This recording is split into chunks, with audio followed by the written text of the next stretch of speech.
Stephen Shepherd or Furtick, you decide. Stephen Furtick? Is Stephen with a PH or a V? I'm so pumped at MXU today. We have Pastor Stephen Shepherd with us. Pastor Stephen from Elevation Church. The red light on? Just oh, say yeah, the red Pastor light is Stephen. on. Just say Pastor Stephen from Elevation Church.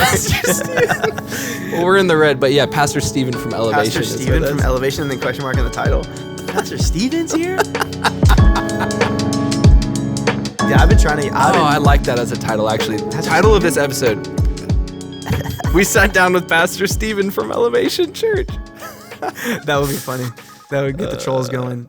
Okay. Was when I started at Elevate. Are we live? Are we on? Oh, we were. Oh, great. Soldiers are red. What's up, homies? Well, I didn't know how y'all, some people be talking for a minute.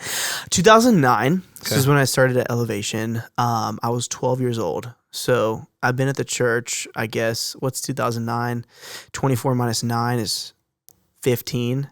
Quick math. Yeah, that's my high school education. Yep. I didn't go to college, but I did high school, which was great.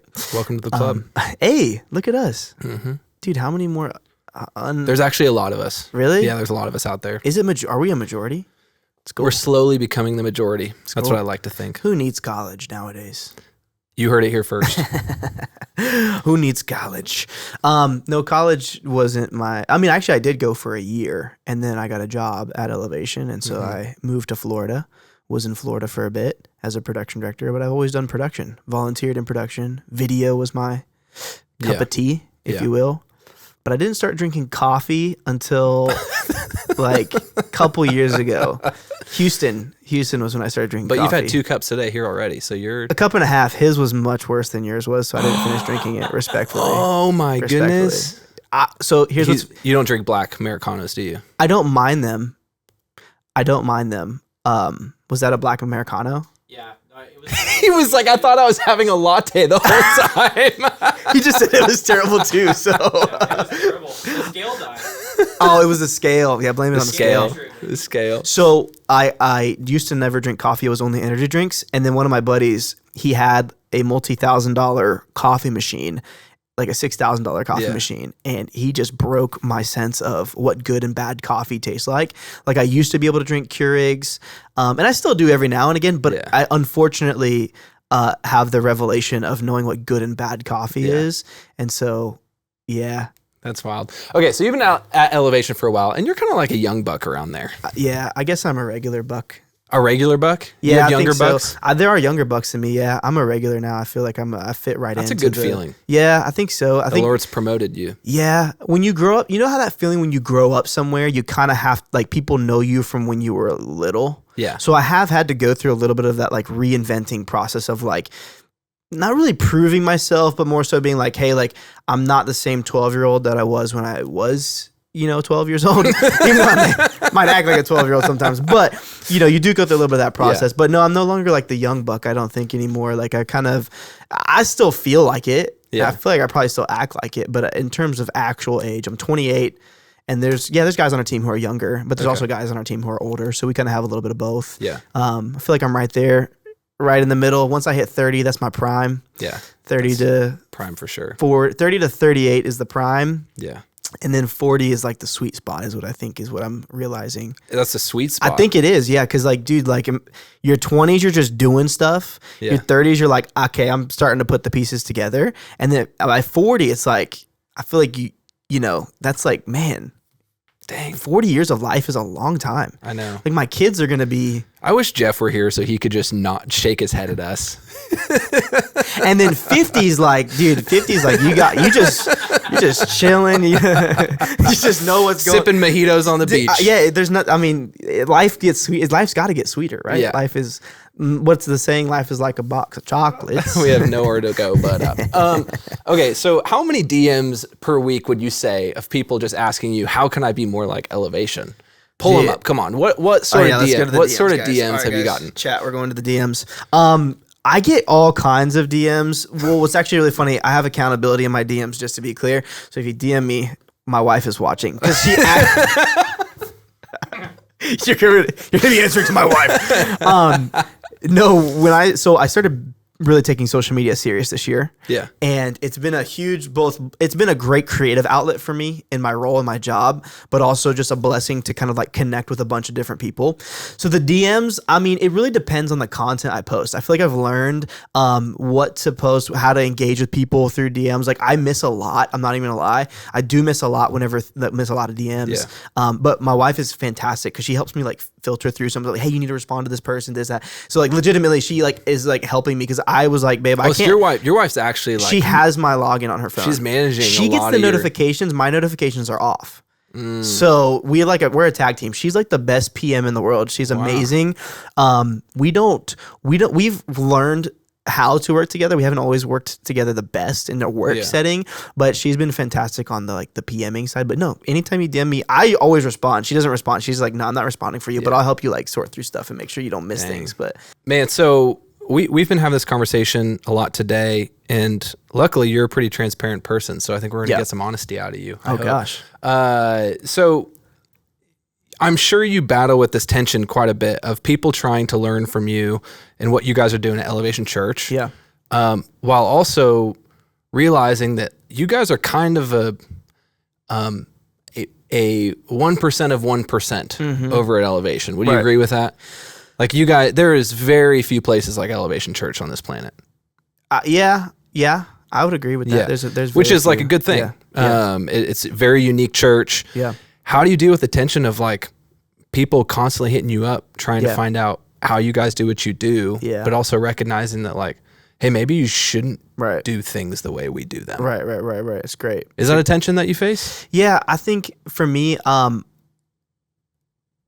I'm a broadcast engineer at Elevation. So my job is to oversee all of our tech at a broadcast campus. And yeah, I think a lot of times like people look at Elevation and they just see like, oh my gosh, dude, we got to do everything like that. Yeah. Versus looking at the thing that God has given them and being like, what's the thing that I have in my hand? And what has God called me to steward? Yeah. What are the ideas that God's given my pastor? What are the ideas that God's given me? And like, how can I take care of the community that I have? And so I think it's kind of like this comparison trap a little bit. I think sometimes we fall into, I think it's always great to have someone or something, maybe an organization or a person that you look to for inspiration, or you look to for like, man, what is that person doing? Or if it's feeding you, that's also great too. Like if you're getting fed by, sermons or worship or whatever, that's great. But I think too, it's really important to recognize that like God made each and every single one of us so unique. Yeah. And it's like, I think it's wasting the thing. It feels like a little bit of wasting the thing that God gave you if you only think like, I got to be like that. Because even me over at Elevation, I'm always thinking, and we're always thinking, our mentality is, how do we improve the thing that we have? And so it's not like, oh man, we built this awesome thing, let's sit on it. That's not the case. Like, even our pastor, like Pastor Stephen's always like consistently improving, thinking of new ideas, coming up with new, he's writing songs, writing sermons, and I think that's the mentality that we've kind of adopted is like, you've never arrived and you're never there. Like at the end of the day, the gospel seems to get to millions and billions of people across the world, and we have to continue growing and learning.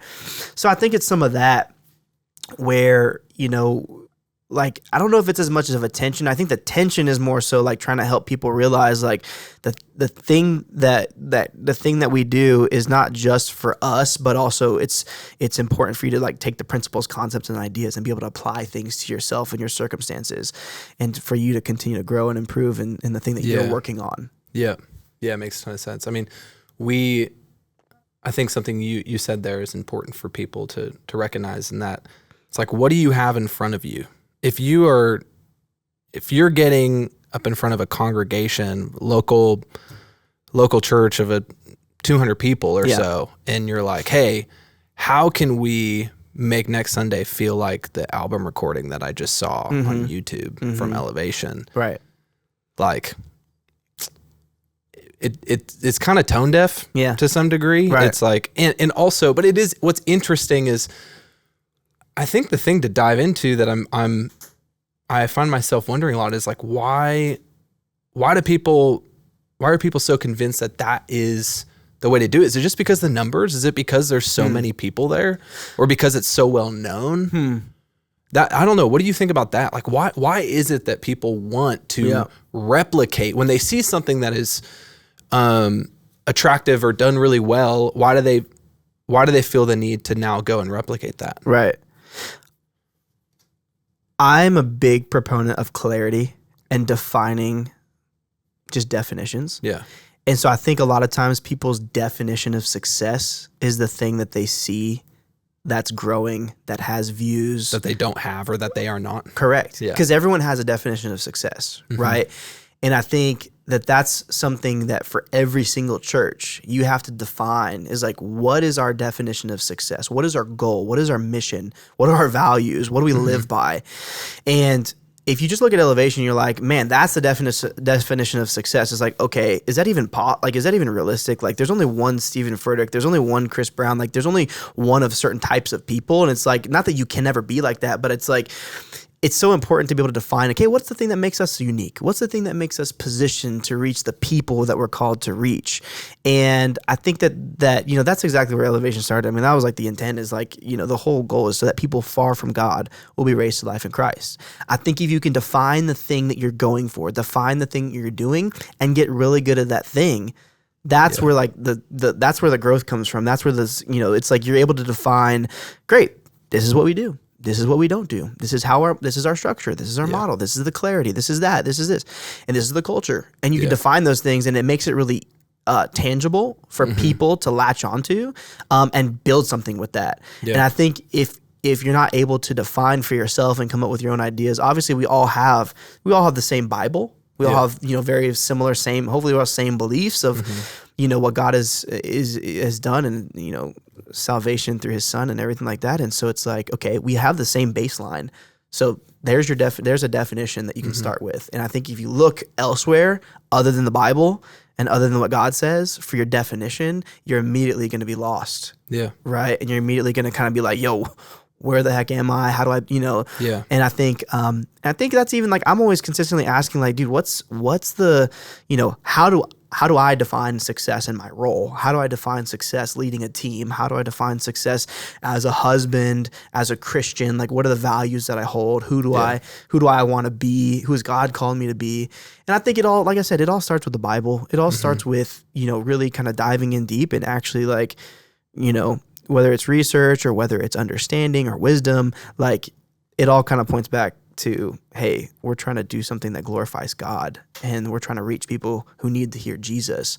And so start there, build from that. And I think that's like, it's like you see, everyone sees the big thing. Like if you follow, like every single one of us has followed either a content creator, a YouTuber, or somebody who started with nothing and now they're huge. I mean, you look at Mr. Beast, or you look at some of the big content creators who are on YouTube or on the internet today. It's like they didn't just boom start there, except for that one girl, the Haktua girl. Except for her. Anyway, that's a weird internet. But most everyone who is successful that you're like, oh man, I want that, is like you start somewhere. Yeah. And we always look at, look where they're at. It's like you didn't even look at the past 20 years of what someone did to build something. I mean, that's how Elevation's almost is getting ready to be 20 in a little bit. And it's like, you definitely can't judge, you can't base your success of what you're doing or any church's success. Like you can't look at a church that's 40 and be like, oh dude, they're not Elevation, they're not successful. It's like, that's not even, is that even the heart, the vision, and the mission of the pastor? It's like, no, like identify what's the heart, mission, and vision of the church or the organization or your business or you. Yeah. And if you can define that and you can really kind of position yourself to help people, that's like the core. And just like, I think that's the problem, is like we get so focused on the success, the big thing, the album, you said, defining and clarifying what that really means, because I think it can be really confusing when we continue to use language like, and we even need to be careful about this at MXU, because we tend to rely on the word better, build a better weekend. Right. Everything and that word can be confused oftentimes because, or confusing for folks, because we're just getting in this game of comparison. Better is the thing that we are not, that somebody else is. Instead of looking at ourselves and going, what does better for me actually look like? Right. And man, I got to tell you, I've gotten kind of tired of this mentality in our community that is like, how do we push our team to the next level? Mm-hmm. How do we get that question so often. It's like, I just got to get my team to the next level. Like, what does the next level mean? Right. And why does that level matter? Yeah. Because I think you might need to improve in some areas. You might need to be better at, gain staging. You might need to get your graphics on the screens in time next weekend. Like maybe those things need to happen. Right. But we just kind of chalked to be like, they just need to be better. They just got to get to the next level. Yeah. And I think that can be damaging to some folks for sure. And especially like in younger, like when I say young, I mean like 16, 18, 20-year-olds who are in tech and worship ministry, who are trying to define, they're in this season of life where like every day they're finding new things about themselves and new things about what they want and what to go after in life. Right. And oftentimes in that community, in that age range, better just becomes like how everything becomes me focused. Right. Like, how can I get what I need to get out of church in this season? Yeah. Maybe I'm going to go to the church down the street now so I can get to the next level. Right. And then they work themselves under that understanding for 5 years down the road, and now they have no church community, and they're actually much worse off. They are not better. Yeah. But they know how to set game structure better. Yeah. I don't know. It's interesting. Don't you feel like, do you sense that in some of the younger generation in production? And maybe there's even, I'm starting to sense there's maybe a bit of apprehension to like tech in the worship and tech space in church. Yeah. I mean, it's a great topic and a great thing to talk about because, I think about myself when I was 16, 17, 18, like I had no idea what I wanted to do in life. I'm like, I'm just playing high school sports, playing video games, showing up and serving at church. Like, honestly, like I didn't even, church was like, yeah, it's fun. But like, I think as an 18-year-old, it's like, man, you still wake up more often than not being like, bruh, I don't want to go to church today, Yeah. And I think when you talk about being better and like growing and growth and where you're trying to go, I think when you think about the next generation, the younger guys, it's in the young ones coming up, it's like, it's less about like trying to do more like better technology, better things, better structure. Like to me, it's more like, how do we grow and build closer to Jesus? Because to me, a great definition of being better is how good is your relationship with God. Yeah. And like how consistent are you going to a group, or how much are your friends pushing you to, be in proximity with Jesus or go to church? You know what I mean? Because I think like for me, I didn't necessarily have that person that was like consistently pushing me or pulling me like, hey, let's go to church together. Hey, let's go do this function together. It was me just kind of like, yeah, da-da-da-da-da. And so I think, when you talk about better, you talk about defining certain things.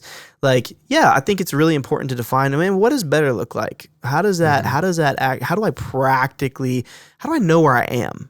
Because in order to know where I am going, I got to know who I am first. Yeah. And, a basis of our faith is obviously knowing who God is, who God says we are, and how we've been created in His image, and how we've it's more so who we are as our identity is based in our relationship with God. And so the further we get away from that baseline, the blurrier everything gets, and the blurrier we think we got it, we think we're in control.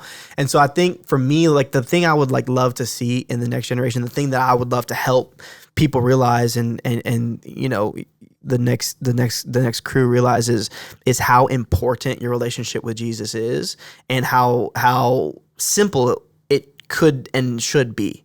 Like, I think we overcomplicate our relationship with God sometimes. Like, I feel like being 28 years old, I'm in a dad's group, and I feel I'm so consistently challenged to simplify my life in ways that create space for God. And I'm like, dude, I had so much time when I was a teenager, and now being a dad, married with kids, and a wife and a job and all this stuff, I'm like, dude, I wish I had nailed down some of the disciplines of waking up, giving my first fruits of my day to Jesus, even if I just sit there and read my Bible for an hour or whatever it is, do 5 minutes, then do 10 minutes. An hour is crazy, Shep. Dude, man. well, I'm inspired by Pastor Chris Hodges. I just listened to this podcast. Bro's like, yeah, I've been doing this thing for, like, Pastor Chris is shout out Pastor Chris Hodges at Highlands, but he's like so like, he's so disciplined in what he does, and I'm inspired by that. I'm like, dude, that's so intriguing to me, because it's something that I didn't develop and grow in. Yeah. So I think it's that. I think it's a little bit of like, I would want people to more so realize like that your relationship with God is way more important than any tech thing you do, than any job that you have, because the spirit that you carry is so incredibly important, and the spirit that you carry is the light into the world. Whatever job field you go into, whatever church you go into, I think sometimes too, we could talk about that, is like, churches need the light. Not just churches, but staff, people need Jesus. People, whether you're on church staff or you're not, and you're doing whatever you're doing, like church staff also need the light that's inside. And I think that's like a big piece of like, I know a lot of people talk about like energy and like my just kind of charisma and just like the posture I try to have with a lot of things, is I know that like the spirit that God's given me and the thing that I'm carrying is not from me. And it's the way God's made me, but also it's in its truest, rawest form when I'm in close proximity to Jesus and close proximity with my relationship with God. And so I just think that that's like the key. And I think, when it comes to lights and music and audio and success and this, and you see celebrities, you see influencers on social media, bro, look at anybody and be like, man, I wonder how the relationship with God is. Like, do they even have a relationship with God? Is it evident? Is it tangible? Can you tell? Yeah. Like, you know what I mean? I feel like those definitions of success, like if you can sit back and be like, man, what really matters in life? What really matters in the world? Well, shoot. A lot of this stuff, doesn't matter. And that can be a tension, a really big tension, especially working in the church, because it can be stressful week in and week out, and you're doing these things that feel like mission critical. Right. And then you zoom out and you just ask the question that you just asked. Right. Like, what matters here and what doesn't? Right. And that, for some people, can be really almost deflating and depressing. For sure. Like, for sure. Oh, like this just really doesn't matter as much as I thought it did. Right. It does matter. Yes.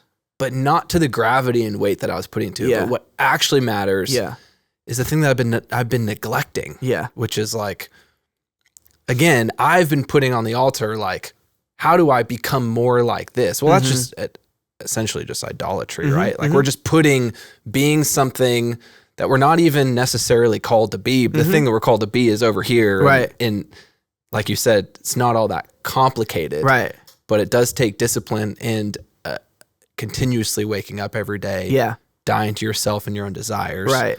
And what sort of status or level of achievement you want. Right. Here on earth. Yeah. To go, no, my relationship with Jesus, this is now, I feel like all these things always just come back to an identity conversation. Dude. Oh, I mean, it's so key. It's so important. I mean, I've been learning, we've been going through a study. It's one of John Mark Comer's studies. Shout out. But just talking about like, what is our vision statement and like our mission statement for our lives? And like, what are the things that we are wanting to, like, who do I want to be defined by? How would I define my life? What are the principles, the things, all that kind of stuff? And like when you're young and you're 18 and you're just like trying to like figure out what the heck to even do in life, you got raging hormones and all the things. It's like, bro, I'm not trying to think about like, who I'm trying to, I'm not thinking about some of those things. But I think for me, being at 18, I truly didn't have a close proximity relationship with Jesus. And so for me, I think that really led to me just not even not doing things for God, but not doing it with God. Because I understood like, oh, dude, like I get like serving in a church. I know how to do that. Like I know some of the things to do, but when it came to leading people, when it came to having hard conversations, when it came to being authentic and real to myself, like it always came back to like that identity piece of being like, man, who is God called me to be? Who do I want to be? Who do I want people to know me as? Yeah. And what's like the energy and attitude that I bring to things. Right. Yeah. And, And so we can talk about identity all day long, because I think at the end of the day, like lights, camera, action, that stuff's dope, and we wanna use technology. We want to use the technology to move the gospel forward and to leverage it. Yeah. But also, I think I'd rather know, how's your marriage, how's your wife, how's your kids, type vibe, and or I talk about I've got an intern. Shout out anyone who's been an intern before. But if they're part of a church, probably at least once. Yeah. Y'all remember when y'all was an intern? Well, let's take it on back. But my intern right now, he's 19, 20 years old, great kid from the great state of Washington, Seattle. Seattle's a city, Washington's a state. And it's like leading the next generation has been challenging, and it's been helpful for me just to be in proximity to, like, how does he think? How does he, shout out my boy Noah. He's going to listen to this and freak out that I'm talking about him. But it's been truly, it's been very, very helpful for me to slow down. Yeah. And because when it comes to what we do in ministry, it's like you said, it's go, go, go, go, go. Or it's already that we have this machine running type thing, and we know, how do we make this machine run faster? How do we make it run more efficient, more effective, whatever? And bringing somebody into that machine, it's kind of like, wait a minute, whoa, let me slow down and just talk more so about, like, man, what do you want to do in life? Yeah. Like, let me actually understand, like, what are your passions? What are your desires? Where are you at? Mm-hmm.